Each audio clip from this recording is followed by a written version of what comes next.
Assalamu alaikum. Good evening, everybody. Welcome to the keynote address talk. And many thanks to the president of GATE, the Gulf Association of Endocrinology and Diabetes, Dr. Nasreen Sayed. Many thanks to the scientific committee and the board of directors of the GATE.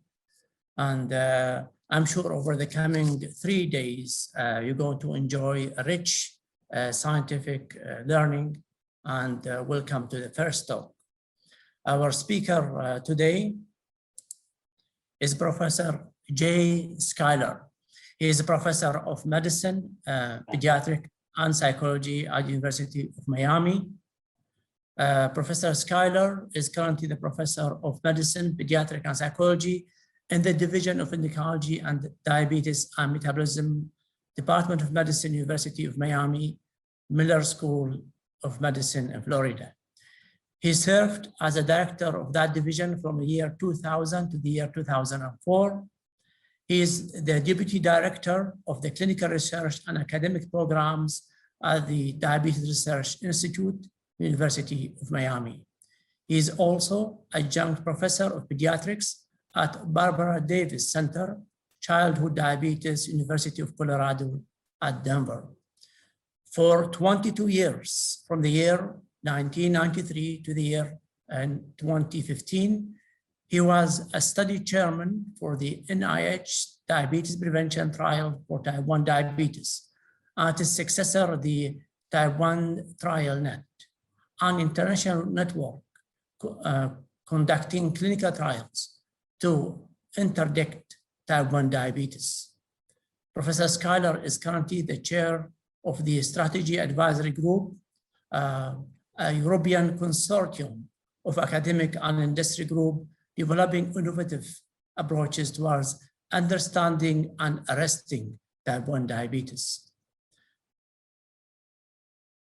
Professor Schuyler, he was the president of the American Diabetes Association and the former vice president of the International Diabetes Federation.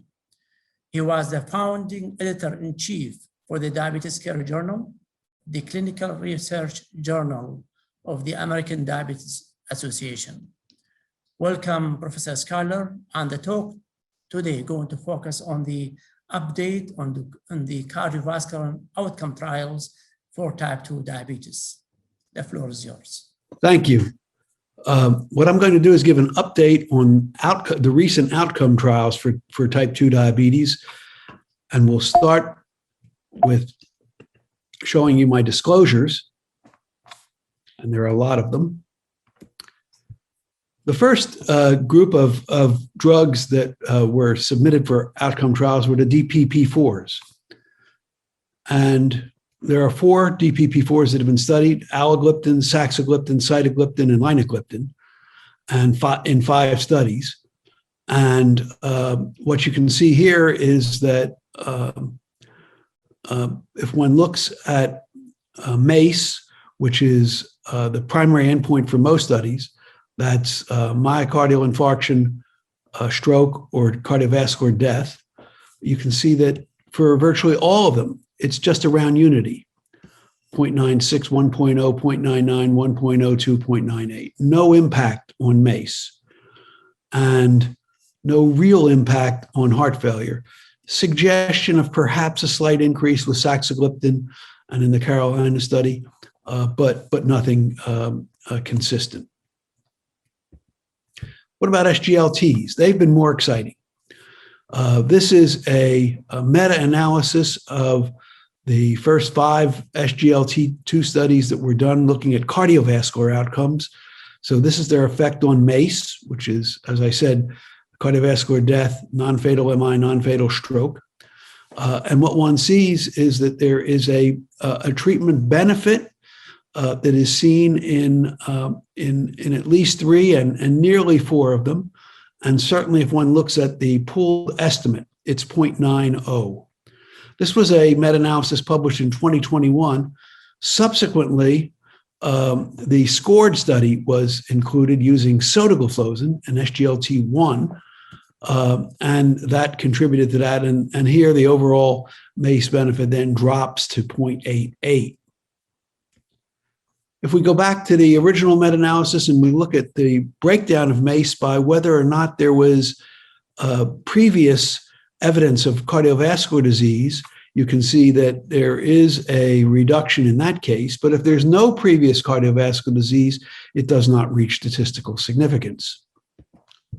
If one looks at cardiovascular mortality, the group as a whole has a 15% risk reduction in favor of using SGLTs.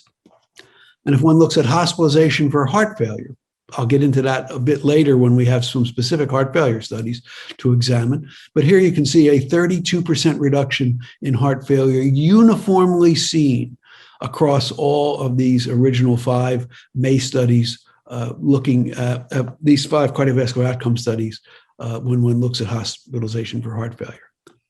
Renal endpoints, again, are all favorable, and it shows a 38% reduction in the renal endpoints. They differed among studies, but I'll get into more renal studies later.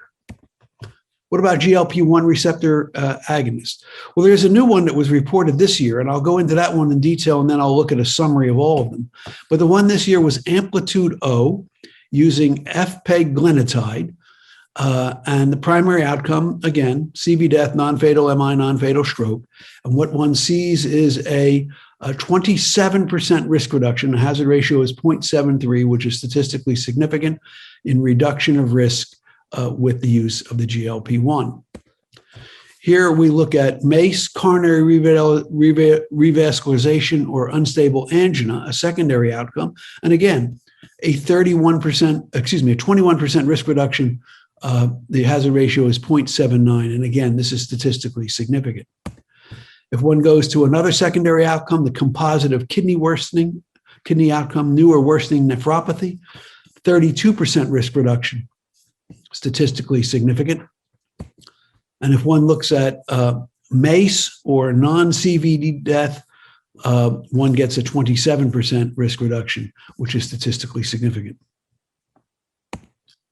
If we look at a recent meta-analysis that was also presented at ADA during the same time that the Amplitude O was presented, but this is now published in the October issue of Lancet Diabetes Endocrinology, what one sees is that if you look at the 8 studies that have examined the effect of GLP-1s on cardiovascular outcomes on MACE, statistically significant for the group as a whole, 0.86 is the hazard ratio, 14% risk reduction.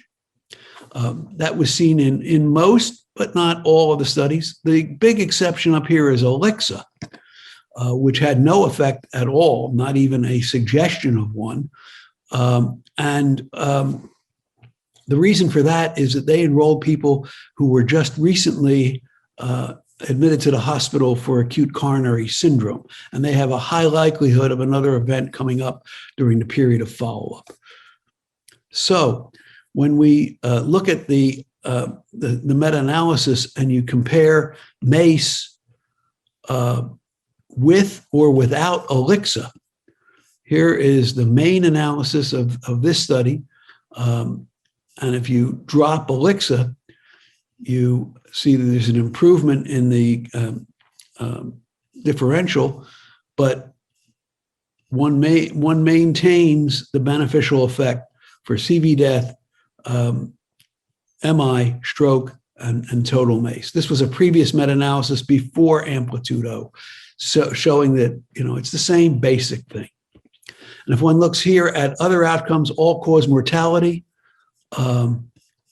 less variability, again, when one looks at the current study, but one sees that with or without Alexa, all-cause mortality is beneficial.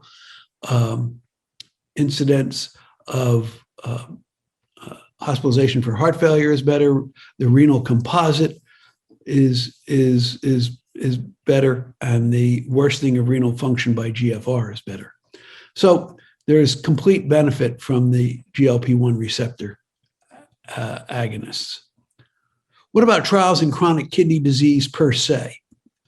Well, we can go back to 2001 when the renal study with losartan and the IDNT study with irbesartan showed beneficial effect, risk reduction of 16% with losartan, 20% with irbesartan in patients with type 2 diabetes in terms of renal protection.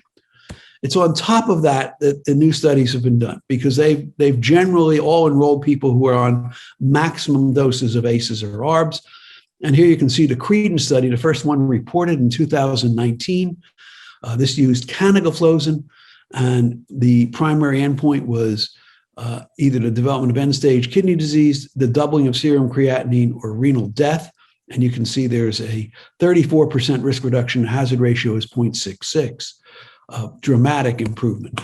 If you looked at MACE during that particular study, one also saw a beneficial effect of 20% reduction in MACE, statistically significant.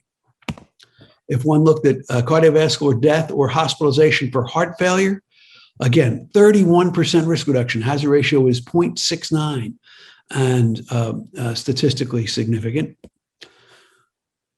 We can go on to the next study to be reported with renal outcomes. This is DAPA-CKD, using dapagliflozin in patients with kidney disease risk. And the primary outcome is a sustained at least 50% decline in eGFR, the appearance of end-stage kidney disease, renal or cardiovascular death. This was reported in 2020, and you can see there was a 39% risk reduction. Hazard ratio is 0.61. There are 7 zeros in that p-value before the 2.8, and the number needed to treat is only 19 to be treated for 2 years to see the beneficial effect. If one looks at the primary outcome and divides it by subgroups, all patients we just saw was that 39% risk reduction. If you look at whether with or without diabetes, it's still seen. In fact, it's a 50% risk reduction in the patients without diabetes. If you look at whether the baseline urinary albumin creatinine ratio was greater than or less than 1,000 milligrams per gram, still show a beneficial effect in both. And whether the eGFR was greater than or less than 45, still showing beneficial effects in both. Here is the graphs of those with diabetes on the left, without diabetes on the right, and you can see dramatic reduction in the primary outcome, statistically significant. If you look at the secondary outcome of sustained 50% eGFR decline, end-stage kidney disease, or renal death, this leaves out cardiovascular death. Again, you still have 7 zeros before in the p-value before you get to a number, and it's a 44% risk reduction. The hazard ratio is 0.56. So dramatic reduction in the secondary outcome measure. If you look at chronic dialysis, kidney transplantation, or renal death, just the real end-stage renal disease outcomes, it's a 34% risk reduction. Again, statistically significant. If you look at CV death or heart failure hospitalization, it's a 29% risk reduction. Hazard ratio is 0.71. Again, statistically significant. And if you look at all-cause mortality, again, a 31% risk reduction, statistically significant. What about scored CKD? This looked at the SGLT1 inhibitor sotagliflozin for patients with kidney disease. The primary outcome measure was total cardiovascular death, hospitalization for heart failure, or urgent heart failure visit. And you can see it is statistically significant, a 26% risk reduction. If one looks at total cardiovascular death, non-fatal MI, or non-fatal stroke, it's again a 23% risk reduction, statistically significant.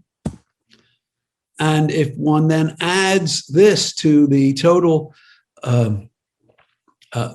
we're adding Credence, DAPA-CKD, and scored, and Emperor reduced, which I'll get to in a minute, as additional kidney outcome measures, SGLTs. You can see that, overall, it's a huge 39% risk reduction when one looks at these compositely. Now, here's Fidelio. This is a different kind of drug. Finerenone is a mineralocorticoid receptor agonist. It's non-steroidal, unlike the existing ones in the marketplace. And it has a tremendous effect on reducing inflammation and fibrosis in the kidney. And here you can see the first study with finerenone was the Fidelio study reported last year. And it showed an 18% risk reduction. P-value is 0.0014. Hazard ratio is 0.82 for kidney failure, sustained GFR decrease of at least 40%, or renal death, the primary